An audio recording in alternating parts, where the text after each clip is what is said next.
So I just heard my last video. I'm more monotone than I even thought. And yeah, I'm awkward on camera, but screw it. Next video, Indifference. Now, Indifference, all it is just not caring if you sell or not. Simple as that. It's really tough for you to do if you're on commission only, or if you're on some really tough sort of target that if you don't get it, you're going to get fired. And this is generally why I don't recommend people going to commission only sales full time. Well, go from a salary to commission only full time. I'd recommend they do 2-3 days a week doing commission, and then as they get better at it, they can start doing more days. Otherwise, you're just going to be very, very desperate for the sale.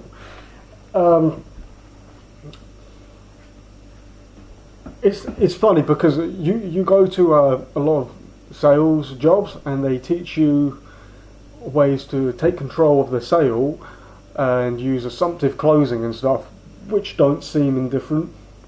So a really good example of indifference, and this is how I learned it. I learned it in my first ever telephone sale. I hadn't sold for my first 3 days. I sucked because nobody had taught me about varying my tone of voice, and I've got a monotone tone of voice anyway, so nobody taught me how to vary my tone of voice, the tones of voice to use on the phone, which are so important because there's no body language or anything like that you can use. They're just listening to your voice. And then they're teaching me to close assumptively, which doesn't come across as indifferent. So my first ever sale in telesales, I called up. I was like, "Yeah, what's this happening? TV warranties." I called up, said, "Is that Margaret?" I went, "No." I went, "Crap." It was a guy, I think his name was Tony or something. I was like, "Damn." I was like, "Okay, mate, I'll hang up the call, but let me just tell you why I called, just so you know it's not a spam caller." And I did this because, well, I felt guilty calling him up and wasting his time. And so I said to him, "Well, this is, calling for blah, blah, blah. This is what we're offering. Right, I'll be off now." I was just going to hang up. And he went, wait. "That sounds good. Can you offer that to me?" I was like, "Is your TV out of warranty?" He goes, "I don't know." I said, "How about we put on this warranty, but I can do you a 2 for 3 deal, so we can throw your washing machine and dryer on there as well, so then it's definitely worth it." I did that. I'd hit my 3-day sales target with that one sale. And that is the power of just being indifferent. You're just laying the offer on the table, and you're not desperate for them to do it. You're not assuming they're going to do it. You're not forcing them to do it at all. And it really comes down to just how we think in general. We don't want desperate people in our life. So it sounds harsh to say, but people who are desperate for you as their friend probably don't have a lot of friends. Yeah, guy desperate to date whoever probably doesn't have many people that he could possibly date, and there's probably a reason for it. So how can you come across as more indifferent? The way I'd say, honestly, is to use a really soft close, where you just vary your tone of voice throughout the close, and then just ask if they want to do it. And I won't rip the guy off because I actually use a close by Jordan Belfort. You can look at it. In fact, I'll link his video on how to close.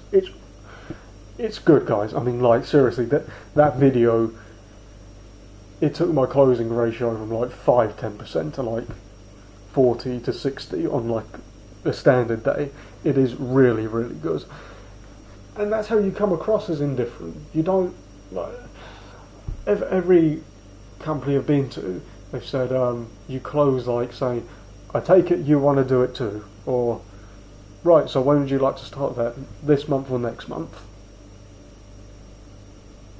That comes across as a desperate salesperson. I'm sorry, that is a desperate salesperson who is there to manipulate you into buying. If you just explain what you're offering, you seem interesting enough, blah blah blah, you've come across as an informer, like I said in my last video, just go, sound good? Fair enough? Can you afford it? That's it. And my first 2-3 weeks in door-to-door sales, because they taught us to close assumptively, and it was one of my first sales jobs, I didn't like it at all. I didn't feel comfortable with it, so I used to knock on the door, explain to them, hand them the pitch card, and that's when I was meant to do my assumptive close. I just stand there in complete silence, and those were my best 3 weeks ever, because they used to go, so what are we doing? Are we doing it? They never used to go, no, and just hand it to me. They go, so can you explain it a bit more? They go, yeah, let's do it. I hadn't said anything, I hadn't used a close, and it was when I started closing in my 4th week, I started using their assumptive close, and I was thinking, oh yeah, this is going to get me so much more sales. My sales they hit the floor. Oh yeah. Something I was taught, it's a good way to pace yourself in a sale. So once you've completed saying a statement or something like that, you think in your head, cheese sandwich, right? Cheese sandwich, because that's like a 1 or 2 second pause, and it gives them time to interact. So if I was knocking on your door trying to sell you home efficiency, yeah, we're here for blah blah blah, cheese sandwich. I take it you've heard of blah blah blah. Yeah. Now, the reason you pause in that situation, now I'm going on a tangent. Let's say I was calling for British Gas. I'm not saying I've ever worked for British Gas, I haven't. Let's say I was calling for British Gas. I go, here, yeah, my name's Tom, here for British Gas. And I pause. That gives them time to interact. Somebody might just be completely against working with British Gas because of a bad experience they've had in the past, and they'll tell you, go away. That's fine. I've got them out of the way. I can go into the next door. But also, it just shows you're not a script mode monkey salesperson who's just gonna spit out their pitch and that's it. Something I wanted to say, you need to come across like you care and that you're enthusiastic for the thing that you're selling. You can't come across as too indifferent, like you're just not excited about it, you're bored, you want to be at home, you're just here to pick up your paycheck. You just need to seem like you're not attached to the outcome. That's about it. That's how indifferent you need to be, but you still need to have enthusiasm and knowledge for the product or service that you're selling. Anyway guys, that's about it. Check out the next video. Cool.